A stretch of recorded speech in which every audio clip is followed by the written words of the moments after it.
past, Rosa Ramirez never imagined a funeral could feel like an eviction. But there she was, standing in the front pew of a cathedral full of black coats, polished shoes, and soft, performative sobs, while a woman in diamonds pointed at her as if she were something stuck to the carpet. "Get her out," Vivian Hartwell said, loud enough to slice through the last notes of the organ. "She's not family." Two ushers hesitated. Their eyes flicked from Rosa's plain dress to Vivian's tailored morning coat and back again, like they were deciding which reality paid better. Rosa's fingers tightened around the only thing she'd brought besides grief, an antique oval locket. Warm from her palm, its gold worn smooth along the edges. It looked like jewelry. It wasn't. Inside that locket was a tiny brass key. And that key was the reason someone powerful wanted Rosa gone before the final hymn could end. Can you imagine being thrown out of a funeral while holding the one thing that could prove who really stole the fortune? The first usher stepped forward, clearing his throat. "Ma'am!" Rosa swallowed, her eyes stinging. "I'm here because Eleanor asked me to be." Vivian let out a brittle laugh. She asked the help to sit up front. "That's adorable, but no." A ripple of discomfort moved through the pews. People shifted, not because they cared, but because they didn't like watching class lines blur in public. Behind Vivian stood a man in a crisp black suit, hands folded, face calm in a way that didn't match the moment. The kind of calm you only saw in people who never had to beg. Gideon Blackwell. Most people in that room knew him as the family's quiet power, attorney in fact for business matters, the man who handled what the Hartwells didn't want, handled by regular lawyers. He didn't raise his voice. He didn't chase attention. But his gaze dropped to Rosa's hand, to the locket. For the smallest moment, recognition flickered in his eyes, like he'd been waiting for that exact object to appear. Vivian saw it too. Her smile tightened until it turned sharp. The second usher reached for Rosa's elbow. Rosa felt the old survival instinct rise up from somewhere deep. Disappear before the world decides you're guilty. Then she remembered Eleanor's last whisper, spoken from a hospital pillow, with breath thin as tissue paper. "Hold the line." Rosa clenched the locket as if it were Eleanor's hand. "Hold the line," she murmured, barely audible. Gideon took one step forward. "Stop," he said, not loud, not dramatic, just a word that carried weight. The ushers froze like their feet had been nailed to the marble. Vivian turned on him with a bright, offended smile. "Gideon, please, this is private." Gideon's eyes stayed on Rosa. "It is," he replied, "which is why the person Eleanor asked to be here stays." A murmur ran through the sanctuary like wind through dry leaves. Vivian's cheeks flushed. Asked by who? Gideon's gaze finally shifted to Vivian, cool and steady. By Eleanor. Vivian's smile cracked. No, she didn't. Rosa wanted to speak. To tell the room how she had fed Eleanor soup with shaking hands. How she'd slept in a chair beside her bed when the pain came in waves. How she had been there when family couldn't make it. But the room didn't want Rosa's truth. The room wanted a spectacle. Vivian was happy to provide one. "If she stays," Vivian announced, raising her voice, "then I leave, and I'm the one paying for this service." The sentence hung there like a velvet threat. People looked away. Money had a way of making everyone polite. Rosa's stomach tightened. Gideon exhaled slowly, then looked at Rosa again, like he was checking she was still holding herself together. "Where is it?" he asked quietly. Rosa blinked. "Where is what?" His eyes flicked to the locket, the thing she trusted you with. Rosa's throat tightened. "It's Here. Vivian's gaze sharpened. What is he talking about? Gideon didn't answer Vivian. He leaned closer to Rosa, voice low enough to be only for her. Hold the line, he murmured. Don't hand it to anyone you don't trust. Do you understand? Rosa's heart pounded, because suddenly she understood what she hadn't wanted to believe. Eleanor's last request wasn't sentimental. It was strategic, and Vivian knew it. If you're listening right now, comment where you're watching from. City, state, country, because this is the kind of slow-burn justice that lands hard at the end.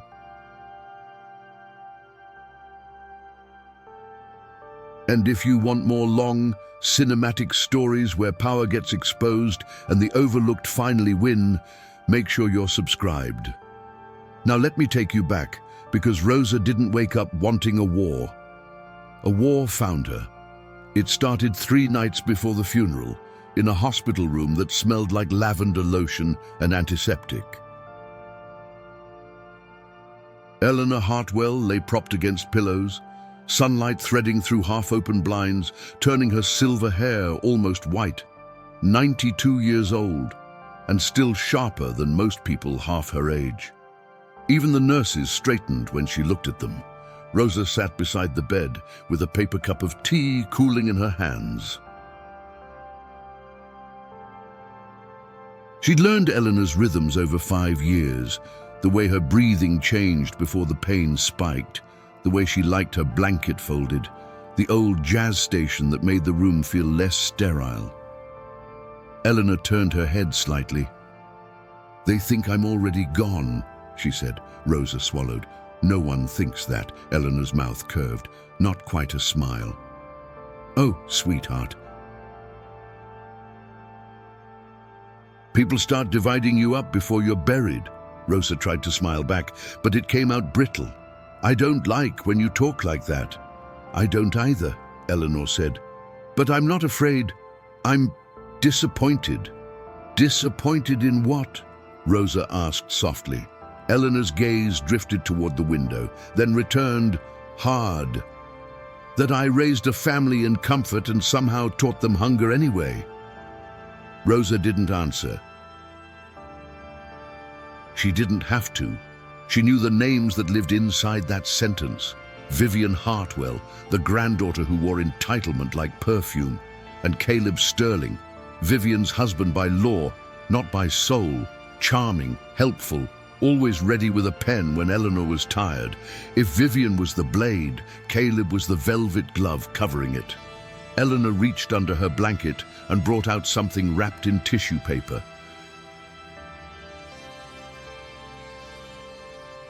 Come closer, she whispered. Rosa leaned in, pulse quickening. Eleanor pressed the object into Rosa's palm, an antique locket, oval gold, worn at the edges, the hinge solid, the clasp clicking shut with a quiet finality. It's beautiful, Rosa whispered. It's not for beauty, Eleanor said flatly. Rosa looked up, confused. Eleanor's eyes drilled into hers. They've been moving things, she said, signing things, selling things, and when I tried to stop it, they smiled at me and told me to rest. Rosa's breath caught. What things? Eleanor squeezed Rosa's hand with surprising strength. Hold the line.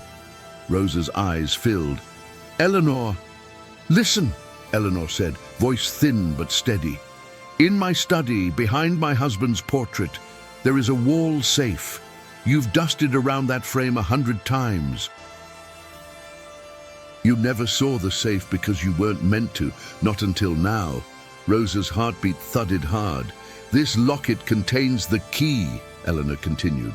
Inside that safe is the only document that matters, a codicil, a sealed letter, and proof. Proof of what? Rosa whispered. Eleanor's lips pressed together, eyes turning cold. Proof of who's been stealing from me while I'm still alive. Rosa's mouth went dry. Why are you giving this to me? Eleanor's gaze softened for a moment, making her look less like a wealthy matriarch and more like an exhausted woman who had carried too much. Because they don't see you coming, she whispered. They see you as background. Rosa flinched. That's not... It's exactly what it is, Eleanor said gently. And for once, being underestimated might save you. Rosa's chest tightened. But I'm not family. Eleanor held her gaze. You are someone I trust. That's rarer than blood in my world. Rosa's hands shook around the locket. What do I do? You do not give it to Caleb, Eleanor said, voice sharpening. You do not give it to Vivian. You do not give it to the lawyer they control, and you do not open that safe alone. Rosa's pulse spiked. Then who? Eleanor coughed, then swallowed, eyes narrowing with effort. Gideon. Rosa blinked. Gideon Blackwell. Eleanor nodded. He's the only one who won't bend for them. He's the only one I've seen look at money like it's a tool, not a god. Rosa's voice shook. Why would he help me? Eleanor's eyes glinted. Because he owes me, and because he knows what happens when power has no witness. Rosa's vision blurred. I don't want to fight. Then don't fight, Eleanor whispered. Hold the line, let the truth fight. Rosa swallowed. Hold the line? Eleanor's mouth softened. Good. Then Eleanor reached up and touched Rosa's cheek with trembling fingers. You were kind when you didn't have to be, Eleanor whispered. Don't let them punish you for that. Rosa's tears fell silently.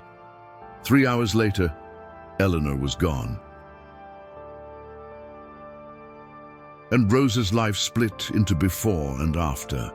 The next morning, the Hartwell house felt wrong, too quiet, too staged, like grief had been vacuumed up before it could settle.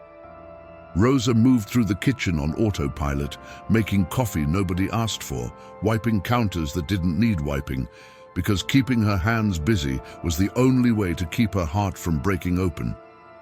The front door slammed, high heels on marble. Vivian arrived like a storm dressed in couture.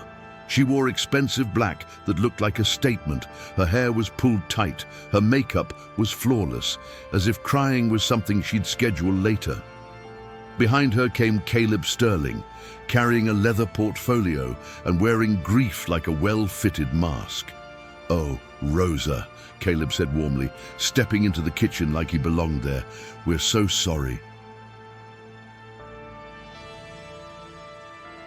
You must be devastated. Rosa's throat tightened. I am. Vivian's eyes swept the kitchen and landed on Rosa with thin contempt. Leave the coffee, she said. We'll have catering. Rosa swallowed. I was just... You were doing your job, Vivian cut in. Thank you. We'll take it from here. Caleb's gaze flicked to Rosa's collar, where the locket chain hid beneath fabric. Rosa felt it like a cold finger down her spine. Caleb stepped closer, lowering his voice into something friendly. May I ask you something? Rosa forced herself to meet his eyes. Yes. Before Eleanor passed, Caleb said gently, did she give you anything? Any instructions? Families like to honor last wishes. We just want to make sure nothing gets misplaced, Vivian scoffed. If she gave the help something, it was probably a tip. Rosa's cheeks burned, but she kept her face still. Caleb's smile tightened. Vivian, that's not fair. It's not cruel to say the truth, Vivian replied. Rosa heard Eleanor's earlier words like a heartbeat. They don't see you coming. Caleb watched Rosa's face. Just tell us, he said softly. We're grieving. We don't want confusion. Misplaced confusion. The language of predators pretending to be caretakers. Rosa took a breath. She didn't give me anything, she said. Caleb's eyes narrowed for half a second, then softened again. Okay, he said. If you're sure. Vivian turned away. We need the will. Harlan will handle it. Rosa's stomach clenched. Harlan Price, the family attorney in name. Everyone in the county knew Harlan's real client was whoever wrote the biggest checks. Eleanor's warning echoed. Not the lawyer they control. That afternoon, the house filled with relatives who hadn't visited in years and neighbors bringing casseroles for show. Staff moved quietly, already taking cues from Vivian like Eleanor had never existed. Rosa tried to fade into the background, but grief made her slower. Anxiety made her careless. When Rosa passed the hallway outside Eleanor's study, she froze.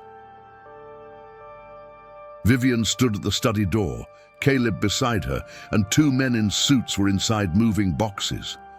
Rosa's breath caught. "What are you doing?" Vivian turned, eyes cold. "Estate matters." "Eleanor didn't want anyone in there yet," Rosa said, voice shaking.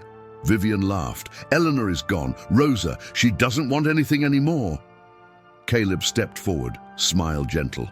"We're securing valuables. Rumors spread fast." "We're protecting the estate." "Protecting..." Rosa recognized the lie immediately. They weren't protecting anything. They were searching. Rosa's mind raced. Behind the portrait, wall safe, codicil, proof. If they found the safe before Rosa could bring Gideon, it would vanish. Rosa forced her voice calm. "I need to get my things," she said. "I'll leave after the funeral." Vivian smiled like she was bored. "Good." Caleb's eyes stayed on Rosa. "You can stay in the guest cottage until then," he said warmly. "No need to rush." It sounded kind. It wasn't. It was containment. They wanted Rosa close, so she couldn't run. Also, they could watch her. Rosa nodded. "Thank you." She walked away slowly, calmly. The moment she turned the corner, her legs started shaking.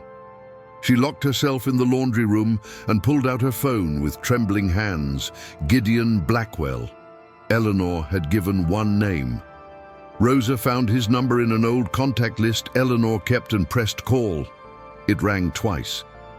"Gideon Blackwell," a low voice answered. Rosa's throat tightened. "Mr. Blackwell, it's Rosa Ramirez." A beat of silence. Then his tone softened, just slightly. "Rosa, are you safe?" I don't know," she whispered. "Tell me what happened," Gideon said. Rosa swallowed. "Eleanor gave me something. She told me to call you. She said, 'Hold the line,'" Gideon finished quietly. Rosa's breath caught. "Yes." Gideon exhaled slowly, like hearing those words confirmed something he'd feared. "Do you have it with you?" "Yes." "Do not tell anyone," Gideon said. "Do not leave it unattended. Do not go into Eleanor's study alone. And Rosa..." "Yes." His voice tightened. "Do not trust Caleb Sterling." Rosa's stomach dropped. "You know him?" "I know what he's doing," Gideon replied. "And I know why Eleanor kept me at a distance these last months. She didn't want him to realize I was watching." Rosa's hands shook. "They're in her study right now." "Then listen to me," Gideon said, sharper now. "Stay put. Don't confront them. I'm coming." Vivian had money, Caleb had charm, Harlan had paperwork, but Gideon had something they hated. He had patience. Rosa's voice cracked. "Vivian's trying to kick me out." "She won't," Gideon said. "Not until we're ready." "I'm scared," Rosa whispered. Gideon's voice softened like a steady hand. "Hold the line." Rosa repeated it, barely able to breathe. "Hold the line." The call ended. Rosa leaned against the door, shaking. For the first time since Eleanor died, she felt something besides grief. Hope. Hope was dangerous, because hope made you believe you could win, and the Hartwells weren't used to losing. That night, Rosa stayed in the guest cottage behind the main house. She locked the door, checked the window latches twice, and slept with the locket under her pillow like a child hiding a charm from monsters. At 2:13 a.m., her phone buzzed. Unknown number, give it back. Rosa's stomach dropped. Another message came immediately. Leave it in the mailbox. We can make this easy. Rosa's fingers shook as she typed, I don't know what you mean. The reply arrived instantly. A photo. Rosa in the laundry room earlier, phone to her ear, captured through the window, taken from inside the house. Rosa's blood went cold. They were watching. Then a final message. Funeral tomorrow. Don't embarrass yourself. Rosa sat in the dark, clutching the locket, whispering the only words that felt like armor. Hold the line. The next morning, the Hartwell estate turned into a performance. Black cars lined the drive. Florists arranged lilies as if money could decorate grief into something manageable. Vivian stood at the center, receiving condolences like awards. Rosa moved quietly, helping staff, avoiding eyes, trying to become invisible again. But invisibility didn't protect her now, because now she carried the one thing they needed. Near the back of the house, away from the crowd, Caleb approached Rosa. He smiled like a friend. Rosa, may I speak with you? I'm busy, Rosa said, trying to step away. I won't take long, Caleb replied, voice warm. I know Eleanor trusted you. I respect that. Rosa watched his face, searching for the blade under the velvet. But grief can make people misunderstand. Caleb continued. Sometimes Eleanor made decisions out of fear. She wasn't confused, Rosa said. I didn't say she was, Caleb replied smoothly. I said fear can confuse everyone else. Rosa's stomach clenched. What do you want? Caleb's gaze dipped toward Rosa's collar, the faint line of chain. His smile stayed gentle. I think you have something that doesn't belong to you. I don't, Rosa said. If you cooperate, Caleb said softly, you walk away with a generous severance and a glowing reference. You start fresh. No drama. And if I don't? Rosa asked, voice shaking. Caleb's smile returned, almost apologetic. Then Vivian does what Vivian does. Rosa felt her cheeks burn. Caleb leaned in just slightly. People don't like when the help forgets their place, he murmured. Rosa's chest tightened with shame and rage. Don't turn yourself into the villain in a story you don't understand, Caleb said. Rosa met his eyes. I'm not a villain. Caleb's smile sharpened. Then don't act like one. He stepped back. Last chance, he whispered, before it gets messy. Rosa shook her head, small but steady. The warmth vanished from Caleb's eyes. Okay, he said quietly, then you chose messy. He walked away as if nothing happened. Rosa stood frozen, heart pounding. Then a gentle voice appeared beside her. Lydia Dottie Mayfield, elderly church volunteer coordinator and Eleanor's longtime friend, approached carrying programs. You look like you've seen a ghost, Dottie murmured. I'm fine, Rosa lied. Dottie hummed like she didn't believe her. You were Eleanor's girl, weren't you? Rosa swallowed. Yes. Dottie's eyes softened. She loved you. Rosa's throat tightened. She did. Not the soft kind, Dottie said. Eleanor did loyal love. And honey, you were loyal. Rosa's eyes burned. Dottie leaned closer. If you need someone to stand with you today, I will. Rosa exhaled shakily. Thank you. Dottie patted her hand. Truth doesn't need loud, she whispered. It needs steady. At the church, Vivian's first move was to separate Rosa. Rosa sits in the back, Vivian told an usher, loud enough for nearby mourners to hear. She's staff, Rosa almost complied. Almost. Hold the line. Eleanor asked me to be here, Rosa said quietly. Vivian's eyes flashed. She asked you to do your job. She asked me, Rosa repeated, voice shaking but firm. The usher hesitated. Vivian smiled brightly at the crowd. She's confused, she said, Grief does that. Then the sanctuary doors opened. Gideon Blackwell entered without fanfare, just a tall man in a dark suit walking down the aisle like he belonged there. People turned, whispered. Vivian's posture stiffened. Gideon's gaze met Rosa's for a second, steady, reassuring. Then he looked at the usher. "She sits where Eleanor wanted her," Gideon said calmly. Vivian snapped, "Too loud. Gideon, this is not your place." Gideon didn't blink.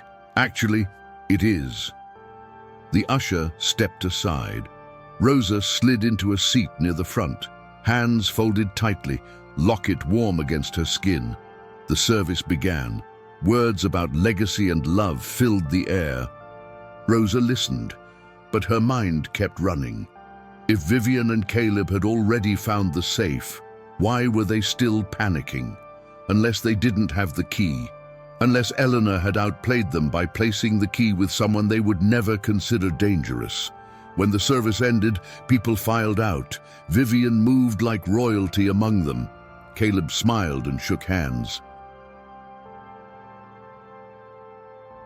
Rosa stayed near Gideon, not because she wanted rescue, but because she needed space between the locket and Caleb's hands. Vivian approached Gideon, voice smooth. "Thank you for coming." "Eleanor mattered," Gideon replied. "And now we must handle practical matters," Vivian said, eyes sharpening. "We will," Gideon said. "Properly." Vivian glanced at Rosa. "We'll meet at the house for the reading." "Harlan will present the will." "I'll be there," Gideon replied. Vivian's smile tightened. "And Gideon, keep your staff under control." Rosa flinched. Gideon's eyes cooled. "Rosa is not your staff." Vivian's smile faltered. "Excuse me."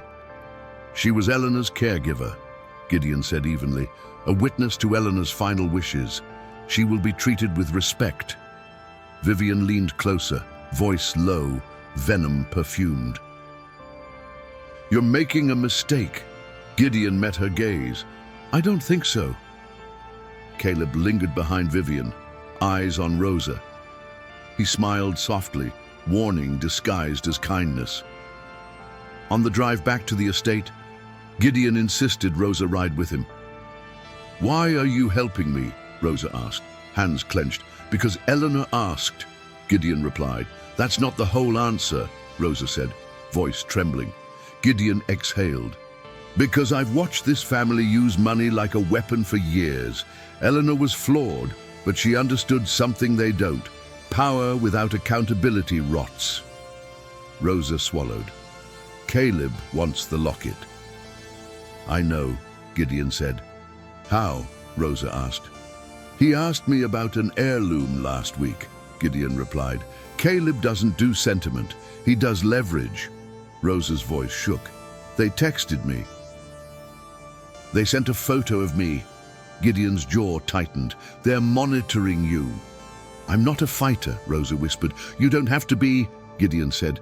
"You just have to be steady. Hold the line." They entered the estate. The great room had been arranged like a courtroom. Chairs facing Eleanor's desk, relatives scattered, whispers weaving.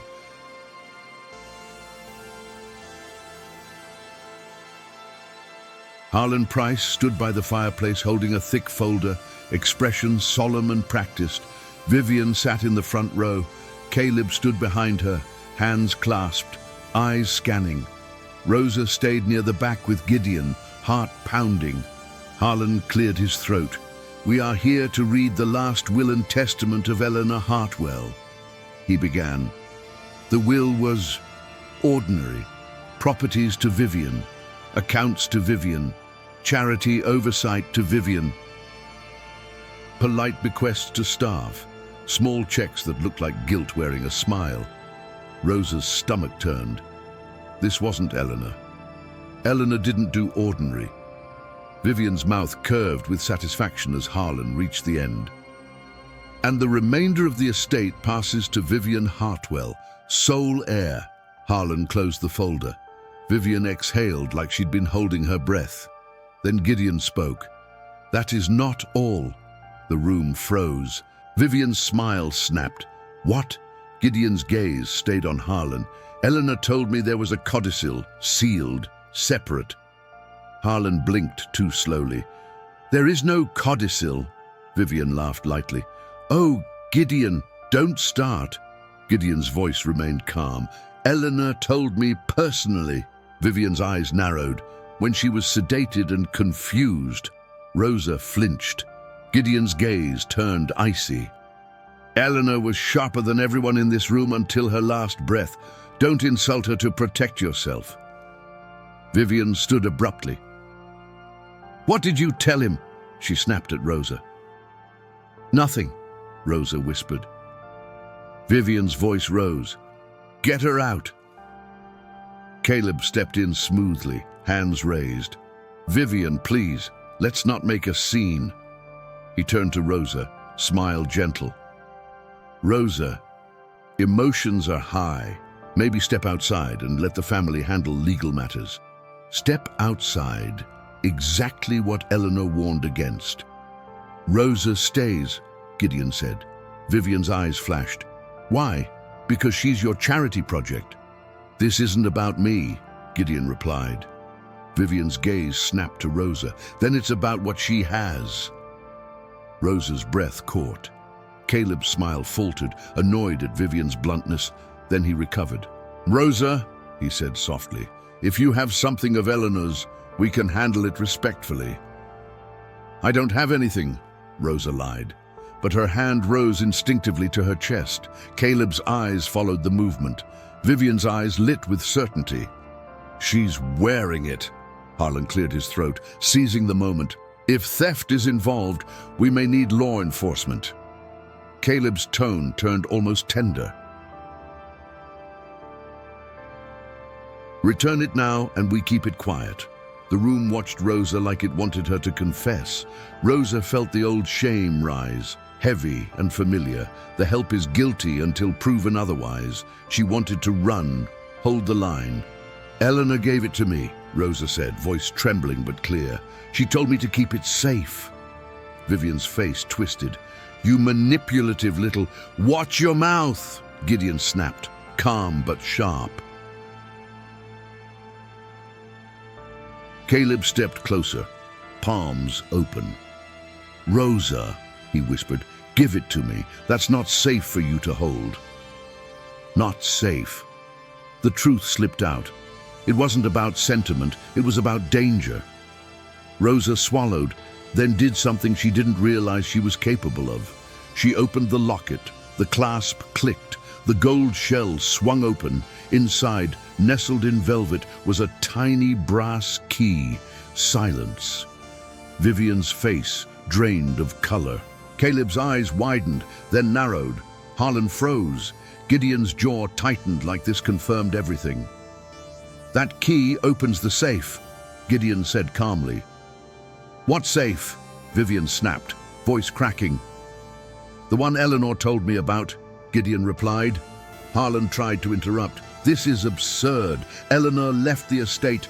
Unless you don't want what's inside seen, Gideon cut in. Vivian's breathing quickened. Caleb's smile returned, strained. Gideon, you're turning grief into conspiracy. Gideon's eyes stayed cold. No, you turned it into a heist when you moved boxes out of Eleanor's study before she was buried. Vivian's head snapped toward Caleb. You said it was inventory. It was, Caleb replied, too quick. Then you won't mind opening the study and letting everyone watch, Gideon said. Vivian clenched her fists. No, Gideon took out his phone. Then I call Sheriff Nolan Reese and file an emergency motion to secure the estate. Vivian's confidence wavered. Caleb leaned toward Vivian, whispering fast. Vivian's face changed, fear mixed with rage. Then she snapped, Fine, open the stupid study. Let everyone see there's nothing. They moved as a group toward Eleanor's study. Caleb walked too close behind Rosa, pressure without touch. At the door, Vivian's hand trembled on the knob. She opened it. The study smelled like leather, paper, and Eleanor's faint perfume. Something was wrong. The portrait above the fireplace was slightly crooked. Rosa noticed instantly. She'd dusted that frame 100 times. Gideon noticed too. "They've been behind it," he murmured. Vivian snapped, "No, we haven't." Gideon didn't argue. He stepped forward and lifted the portrait carefully. Behind it was a square outline in the wallpaper, lighter, disturbed, a wall safe. Gasps spread. Vivian went pale. Caleb's face tightened with calculation. Harlan's lips pressed into a thin line. Gideon turned to Rosa. "The key!" Rosa's hand shook so hard she almost dropped it. Gideon steadied her hand without grabbing, guiding, not taking. "You're doing fine," he murmured. "I'm scared," Rosa whispered. "Hold the line," Gideon replied. Rosa inserted the key. It turned smoothly. A soft click. The safe opened. Inside, a thick envelope sealed with red wax, a notarized document with a gold stamp, and an old photo, edges worn. Rosa's breath caught. The photo showed a young Eleanor holding a baby, and around Eleanor's neck was the same locket. Gideon lifted the sealed envelope carefully. The wax bore an E.H. "A codicil," Gideon said, calm, "and a letter." Harlan stepped forward. "That should be handled by counsel." "Not you," Gideon replied. Caleb's voice stayed smooth. "We can review privately." "No private review," Gideon cut in. "Eleanor sealed this for a reason." Vivian's voice rose, frantic. "Open it." Gideon glanced at Rosa. "Are you okay?" Rosa stared at the photo. The baby's wrist, a crescent-shaped birthmark, the same birthmark Rosa had on her own wrist.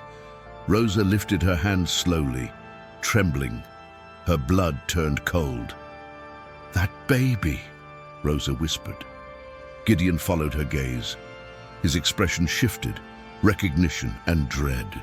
"We document everything," he said quickly. Vivian's voice cracked. "Open the envelope." Gideon called Sheriff Reese. "Everyone stays where they are," Gideon said loudly. "No one touches anything." 15 minutes later, Sheriff Nolan Reese arrived with 2 deputies. Reese was middle-aged, steady, unimpressed by wealth. Gideon held up the sealed envelope. "Codicil, sealed letter, supporting documents." Harlan jumped in. "Improper handling," Reese looked at him. "And you are?" "Harlan Price, estate attorney." "Former attorney," Gideon said calmly. "If the codicil says what Eleanor told me it would," Reese nodded.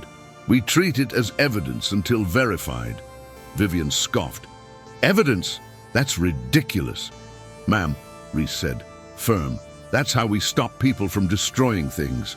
Caleb smiled politely. "No one is destroying anything. We're grieving." Reese's gaze lingered on Caleb a beat too long, like he didn't like the scent. "Open it here," Reese said, "or we take it to court." Gideon looked at Rosa. "Eleanor wanted this read. Are you ready?" Rosa wasn't ready for anything, but she nodded anyway. "Yes." Gideon broke the wax seal under the sheriff's watch and unfolded the letter. He scanned it, then began reading aloud. "To whom it may concern," Gideon read, voice steady. "If you are hearing this, then I am gone and my family is doing what it does best, fighting over my body like it's an asset." A murmur rippled. Vivian flushed. "Vivian," Gideon continued, "I loved you, but I will not reward cruelty." Vivian's mouth opened, stunned. "Caleb Sterling," Gideon read, "stop pretending you are the reasonable one. You are the hand behind the curtain." Caleb's face went still. The letter named it plainly: forged approvals, pressured staff, missing assets, insurance claims, and Caleb using Vivian's entitlement as cover. Then Gideon read the line that made the room feel colder. "I am leaving the majority of my estate in trust, managed by Gideon Blackwell, with oversight by an independent auditor." Vivian will receive a stipend conditional upon restitution to staff and counseling. Vivian went white. What? Caleb Sterling is disinherited entirely, Gideon read. Any attempt to contest triggers immediate release of attached evidence to law enforcement, Caleb snapped. This is forged. Reese's voice cut through. Sit down. Caleb's fists clenched. Then Gideon read the part that stole Rosa's breath. I'm acknowledging something I kept hidden for decades. I had a child when I was young. That child was raised away from this life. I watched from a distance, regretting my silence. Rosa felt the room tilt. I am naming my granddaughter by blood, Gideon read. Rosa Ramirez as a beneficiary and the person who holds the key to my final truth. Rosa's knees nearly gave out. Vivian gasped. Harlan whispered, No! Reese snapped, Quiet. Gideon lifted the codicil, formal, notarized, then the supporting documents, bank records, authorization forms, a ledger in Caleb's handwriting. Proof. He held up the photo, the baby's birthmark, the locket, Rosa's wrist mark. Vivian's voice rose, desperate. That could be anyone. It could, Gideon said evenly. Which is why we verify through DNA and documented records. Caleb's voice sharpened, slipping. You can't do this! Reese stepped forward. Actually, we can. Caleb turned on Rosa, hatred exposed. This is your fault. Rosa's voice broke. I didn't ask for this. Caleb laughed bitterly. No, you just showed up with the key. A deputy stepped between them. Reese held out his hand. Mr. Sterling, I need you to come with me, Caleb snapped. On what grounds? Possible fraud, theft, and obstruction? Reese replied calmly. Caleb looked around like a trapped animal, then forced a smile that didn't reach his eyes. Fine. As deputies led him out, Vivian stood frozen, chest heaving. She turned to Rosa, eyes wide with rage and disbelief. You're saying you're... I didn't know, Rosa whispered, tears spilling. I didn't know. You didn't know and you still took everything, Vivian choked. I didn't take... You took my life, Vivian snapped. Gideon stepped closer. Vivian, stop! You're on her side, Vivian hissed. I'm on Eleanor's side, Gideon answered. Reese secured the documents. We verify, he said, but this appears legally valid. Harlan protested, voice trembling with anger. Reese shut him down with a glance.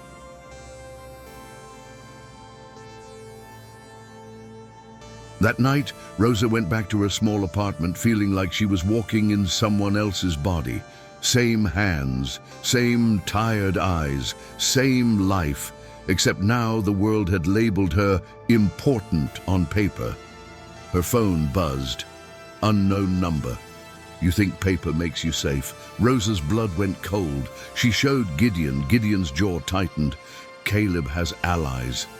I don't want enemies, Rosa whispered. Gideon's gaze held hers through the phone screen's glow. Then stop letting men like Caleb decide who you deserve to be. What do I do? Rosa asked. Gideon answered with the only mantra that still held. Hold the line. 2 days later, the courthouse hearing arrived. Vivian showed up in a black blazer and red lipstick, jaw locked. Harlan sat beside her, whispering. Judge Marla Simmons took the bench, gray hair pulled back, eyes indifferent to wealth. We will determine the validity of the codicil and issue protective orders, Judge Simmons said. Vivian's attorney tried to paint Rosa as a manipulator, a caregiver who influenced a dying woman. Rosa sat still, hands trembling under the table. Gideon didn't argue emotion. He laid facts. Notary stamps, evidence seals, handwriting analysis, the missing jewelry insurance claim filed by Caleb, the ledger, bank transfers. The DNA test has been expedited, Gideon added. Results within 48 hours. Judge Simmons nodded. Until then, all estate assets are secured. No transfers, no movement, no sales. Vivian started to speak. Judge Simmons raised a hand. Miss Hartwell. Sit. Vivian froze. Rosa felt something shift.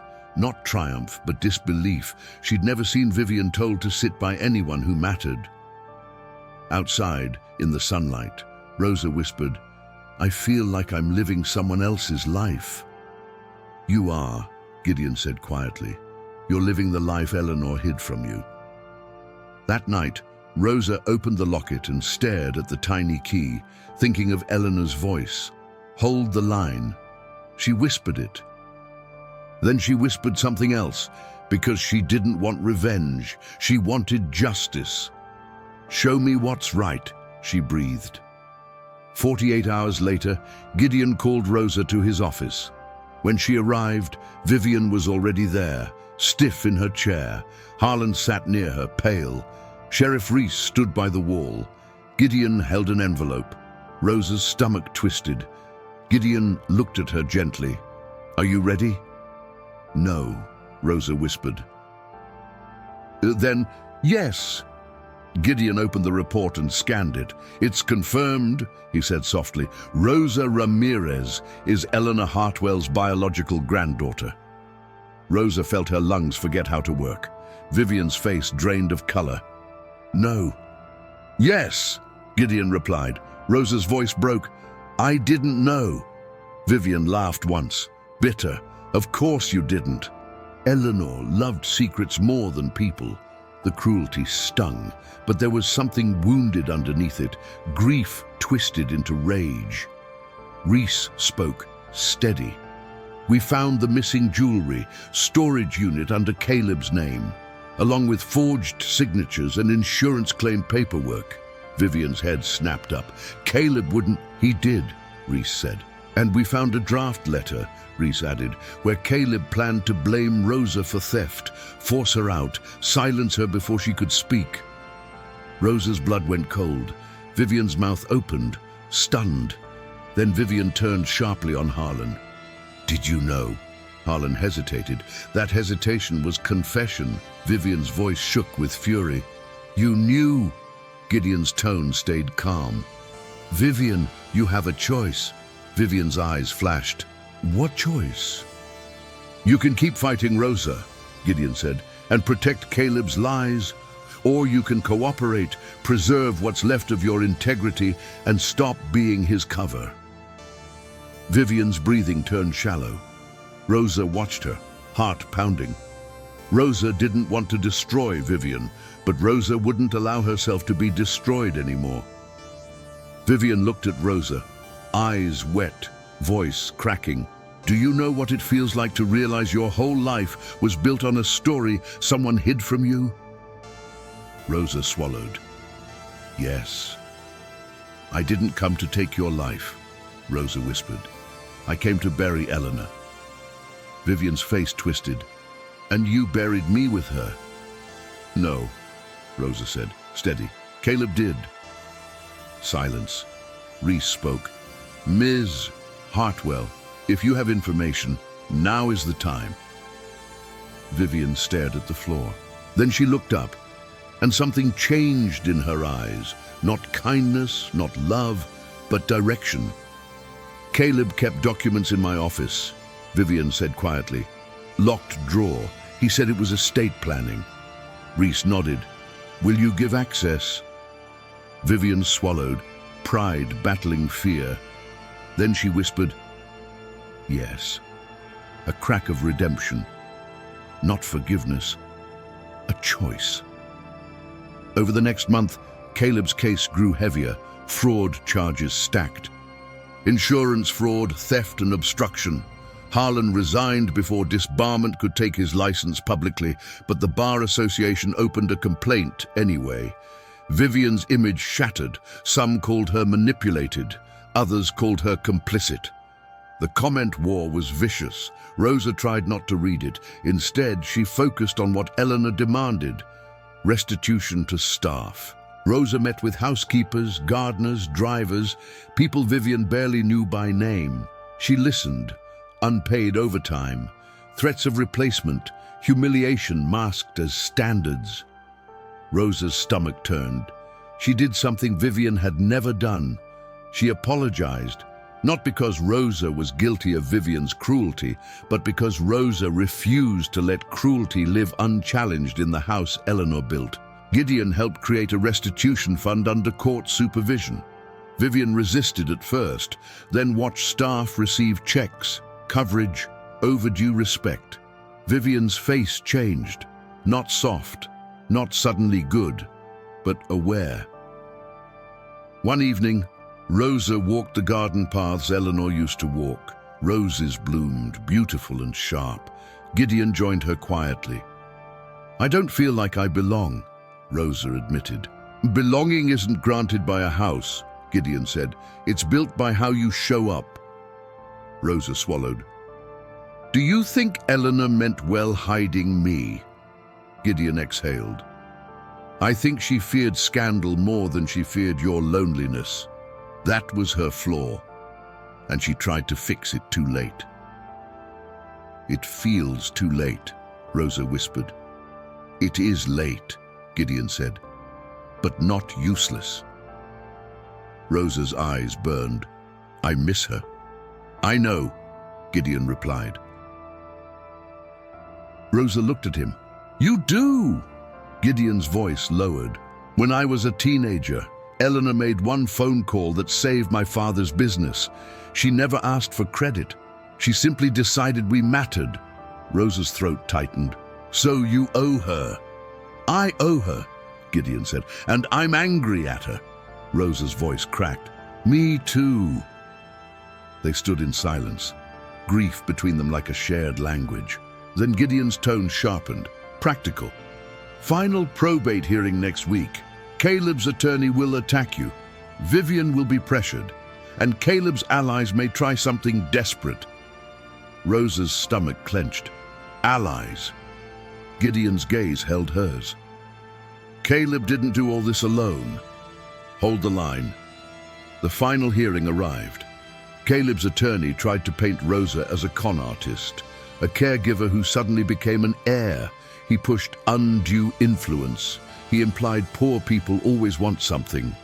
Rosa sat still and let the words wash over her like cold rain. When Judge Simmons gave Rosa the floor, Rosa stood. She didn't wear diamonds. She didn't wear power. She wore honesty. "My name is Rosa Ramirez," she said steadily. "I took care of Eleanor Hartwell. I didn't know I was related to her. I didn't ask for her money. I asked for her comfort." Caleb's attorney tried to interrupt. Judge Simmons lifted a hand. "Let her speak." Rosa swallowed. "Eleanor gave me a locket. She told me it wasn't for beauty. She told me it was a key. She told me not to give it to Caleb Sterling, Vivian Hartwell, or the lawyer they controlled." Caleb's attorney scoffed. Rosa turned her eyes to Caleb, seated in a suit that couldn't hide the coldness in his stare. "Caleb texted me," Rosa continued. "Caleb threatened me. Caleb tried to isolate me. And Caleb stole from Eleanor while she was still alive." "Objection!" the attorney snapped. "Overruled," Judge Simmons said, gavel tapping once. Rosa's voice softened, not weaker, just human. "I don't want revenge. I want truth. I want the staff to matter. I want Vivian to stop hurting people to feel powerful. And I want Caleb to stop using humans like tools." The courtroom held its breath. Then Gideon presented the final stack. Handwriting analysis, storage unit inventory, insurance claim trail, transfer records, and Vivian's cooperation revealing additional documents. Caleb's defense crumbled. Judge Simmons issued her ruling. Codicil valid, trust enforced, Caleb disinherited, restitution ordered, protective orders granted. Rosa didn't cheer. She just exhaled, like she'd been holding her breath her whole life and finally got permission to breathe. Outside the courthouse, Vivian approached Rosa. Rosa stiffened. Vivian looked tired, real tired, not makeup tired. You won, Vivian said flatly. This isn't a game, Rosa replied. It always has been in my family, Vivian muttered. It doesn't have to be, Rosa said. Vivian scoffed softly. You're naive. Maybe, Rosa said, or maybe I refuse to live like you. Vivian's eyes flashed, then surprisingly softened a fraction. Caleb played me, she whispered. Rosa's throat tightened. Caleb used you because you made it easy. Vivian flinched like she'd been hit, and for the first time, she didn't swing back. Gideon stepped closer, quietly. Vivian, if you want any chance at rebuilding, you stop defending people who burn your life down to stay warm. Vivian swallowed hard. I don't know how to be wrong. Rosa looked at her, voice low. Then start small. That should have been the end.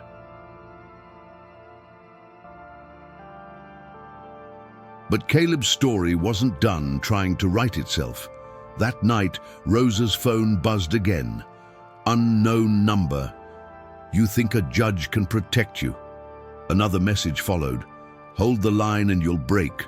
Rosa's blood went cold. Gideon didn't let her go back to her apartment. He moved her into a quiet guest suite in his home. Privacy, not luxury. Strategy, not charity. In the morning, Gideon took Rosa to a small diner outside town. Because in Hartwell County, truth traveled through coffee cups before it reached courtrooms. Dottie Mayfield was there behind the counter, flour on her apron, eyes sharp. She saw Rosa and came around the counter without asking. Baby, she murmured, hugging Rosa tight. I saw what they posted. Rosa's throat tightened. I'm sorry. Don't apologize for other people's evil, Dottie said firmly. Gideon nodded at Dottie. We need information. Dottie's face turned serious. Then you need to hear this. Vivian's fixer is moving. Fixer? Gideon asked. Dottie lowered her voice. Russell Fay used to be a deputy, got fired. People pay him to make problems disappear. Rosa's stomach dropped. Disappear. Dottie nodded once. He was in here 2 nights ago. Made a call. And thought I was too old to notice. She pulled a receipt from her apron and slid it across the table. On the back, messy handwriting, RF. Paid cash. Keep caregiver quiet. Thursday. Rosa's blood went cold. Dottie, Rosa whispered. Why didn't you tell the sheriff? Dottie's eyes hardened. Because the wrong person in this county can make a report vanish. Gideon won't. Gideon's jaw tightened. We take this to Reese. Now. They drove straight to the sheriff's office. Reese read the receipt, eyes narrowing. Russell Fay, Reese said. I know him. Rosa's voice shook. He's coming for me. Reese's tone turned firm. Then we don't wait for him to make a move. We set a net. Here's what Reese understood that most people didn't. The most dangerous moment isn't when the truth is hidden.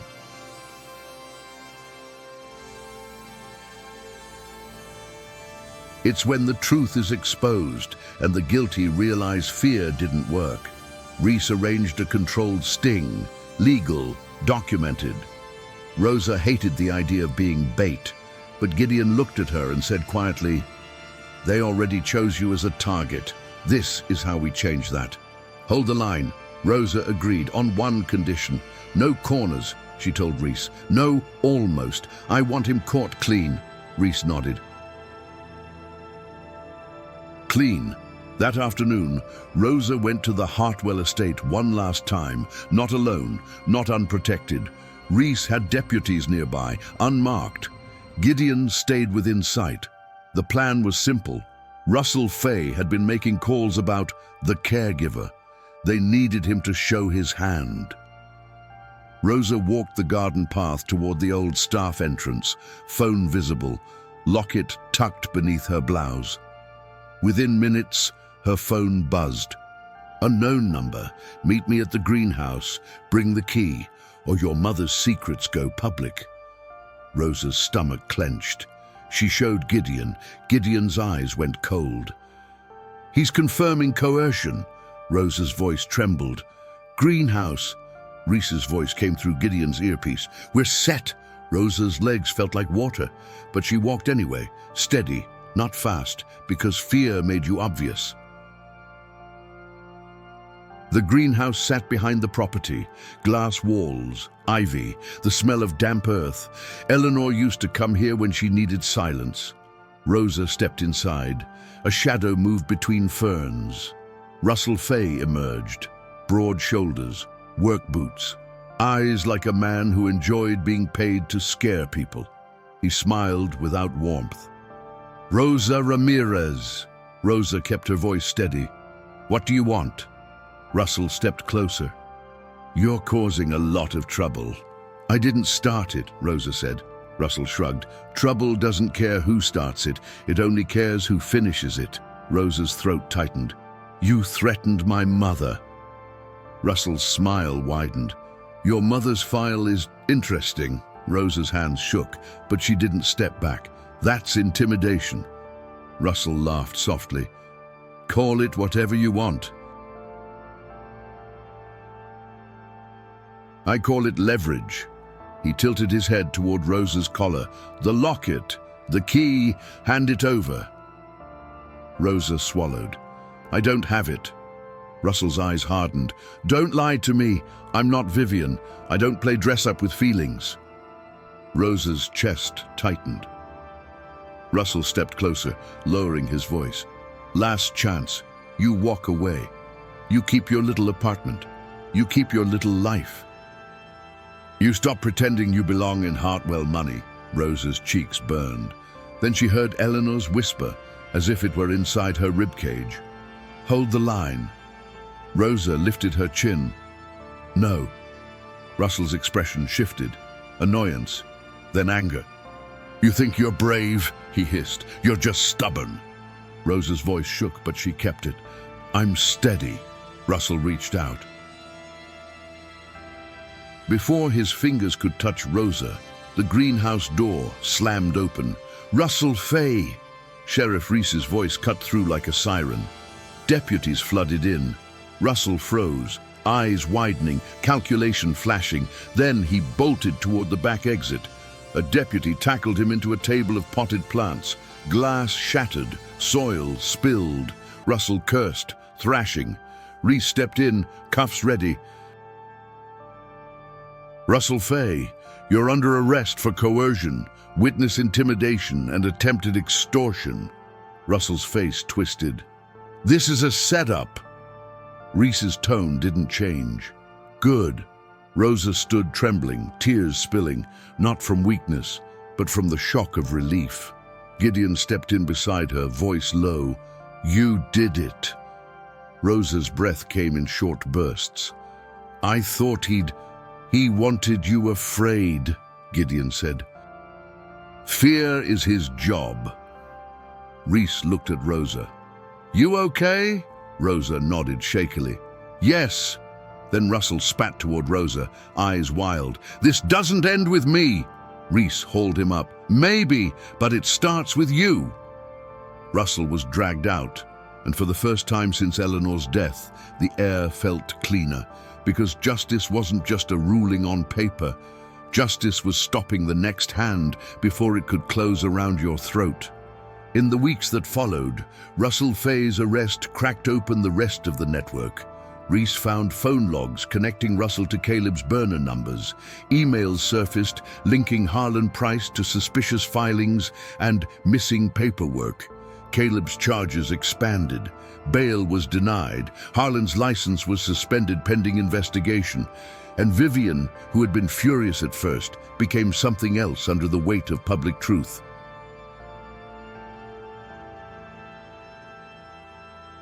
Not suddenly good, but forced to face the mirror, she completed the restitution requirements faster than anyone expected, because for once, she understood that delaying only made her look more guilty. One afternoon, Rosa walked through the Hartwell estate, not as staff, not as a ghost, but as someone with legal standing. She hated how strange that felt. In the kitchen, the housekeeper Maria looked at Rosa with cautious eyes.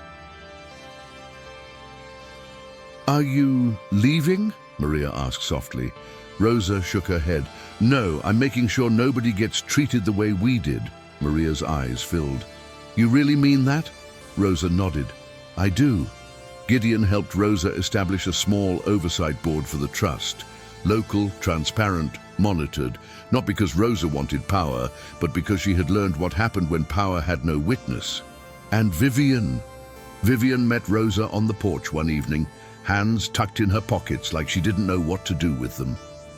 I still don't like you, Vivian said bluntly. Rosa blinked, then almost laughed. Okay, Vivian swallowed.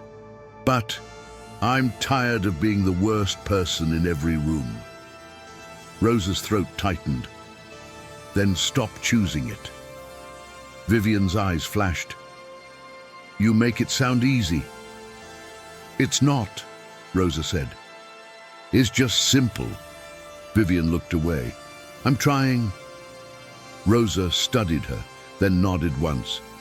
Trying is where it starts. It wasn't friendship. It wasn't forgiveness. It was a truce built from truth. Months later, on a quiet morning, Rosa returned to the cathedral alone. No cameras, no audience, just Rosa, a candle, and Eleanor's memory. She sat in the same pew where Vivian had tried to erase her. Rosa opened the locket and held it in her palm, the key that had unlocked a safe and a life. She whispered the words again, softer now, less desperate, more certain. Hold the line. And then she added something she'd never been able to say before, because she hadn't believed she deserved it. I'm still here. If you were Rosa, what would you do with Vivian now? Team forgive and build, or team keep distance and protect your peace?